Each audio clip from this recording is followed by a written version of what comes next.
السلام علیکم ورحمۃ اللہ وبرکاتہ۔ میرا آج کا ٹاپک سورہ البقرہ ہے، آیت نمبر 81 سے لے کر 83 تک۔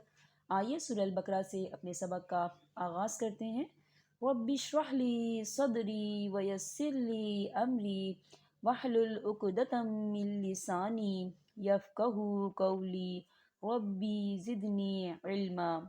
أعوذ بالله من الشيطان الرجيم بسم الله الرحمن الرحيم بلى من كسب سيئة وأحاطت به خطيئته فأولئك أصحاب النار هم فيها خالدون والذين آمنوا وعملوا الصالحات أولئك أصحاب الجنة هم فيها خالدون وَإِذْ أَخَذْنَا مِيثَاقَ بَنِي إِسْرَائِيلَ لَا تَعْبُدُونَ إِلَّا اللَّهَ وَبِالْوَالِدَيْنِ إِحْسَانًا وَذِي الْقُرْبَى وَالْيَتَامَى وَالْمَسَاكِينِ وَقُولُوا لِلنَّاسِ حُسْنًا وَأَقِيمُوا الصَّلَاةَ وآتوا الزكاة ثم توليتم إلا قليلا منكم وأنتم معرضون۔ ترجمہ: یقیناً جس نے برے کام کیے اور اس کی نافرمانیوں نے اسے گھیر لیا وہ ہمیشہ کے لیے جہنمی ہے، اور جو لوگ ایمان لائے اور نیک کام کریں وہ جنتی ہیں، وہ جنت میں ہمیشہ رہیں گے۔ اور جب ہم نے بنی اسرائیل سے وعدہ لیا کہ تم اللہ تعالیٰ کے سوا دوسرے کی عبادت نہ کرنا اور ماں باپ کے ساتھ اچھا سلوک کرنا، اسی طرح قرابت داروں، یتیموں اور مسکینوں کے ساتھ اور لوگوں کو اچھی باتیں کہنا، نمازیں قائم رکھنا اور زکوٰۃ دیتے رہنا، لیکن تھوڑے سے لوگوں کے علاوہ تم سب پھر گئے اور منہ موڑ لیا۔ اب آ جائیں مخارج کے رول کی طرف۔ آج میں آپ کو حرکات کی اقسام کے بارے میں بتاؤں گی کہ زبر، زیر اور پیش کو کیا کہتے ہیں اور اسے کیسے پڑھا جاتا ہے، اور ساتھ میں ہم اس کی مشق بھی کریں گے۔ حرکات کی 3 اقسام ہیں: زبر، زیر اور پیش۔ عربک میں سے زبر کو فتح کہا جاتا ہے اور زیر کو کسرہ کہا جاتا ہے اور پیش کو ضمہ۔ زبر کسے کہتے ہیں؟ حروف کے اوپر ٹیڑھی سی لکیر کو زبر کہتے ہیں۔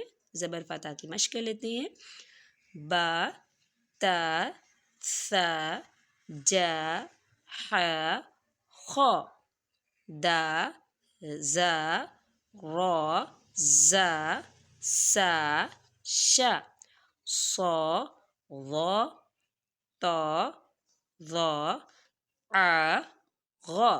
زیر کسے کہتے ہیں؟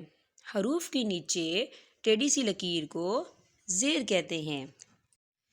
زیر کسرہ کی مشق کر لیتے ہیں: بی، تی، ثی، جی، حی، خی، دی، ذی، ری، زی، سی، شی، صی، ضی، طی، ضی، عی، غی۔